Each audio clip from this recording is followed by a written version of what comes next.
I have to tell you, one of the things that I think a lot of people don't really consider when you get started with a YouTube or being a creator is that you're a business. Like it might just be kind of a side thing you're doing for fun, and then all of a sudden you blow up and you're like, what am I doing? So really quick, Courtney, what your experience was when you first started the channel. Was it what you expected? So I started Filament Stories because I loved filament, and I was frustrated because I couldn't see what the filament really looked like in a lot of cases. We didn't know what we were doing as far as filming. In fact, we were going very stupid. I get some amazing advice from 2 content creators one day.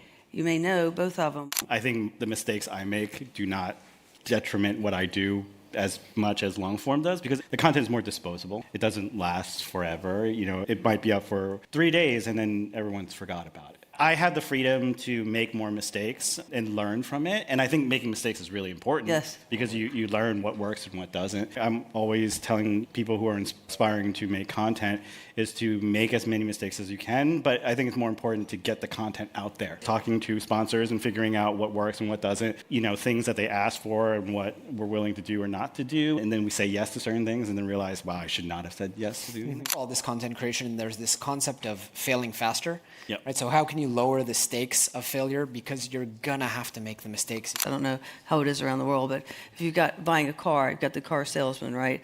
And you're working with the salesman, but they're not the one giving you the final price. They have to go back, yeah. you know, to Who's the boss. the stakeholder? So, right. So I actually have a producer, and it's so much easier because he can sell me. And I prefer that because I don't have to. And behind the scenes, of course, we're talking, right? We're making the decision. I think one of the big mistakes that I see other content creators, we talk, what are you getting paid here? What are you getting paid there? And the biggest mistake that I've seen among folks who are struggling to make the ends meet is many companies are asking for that. Don't do that.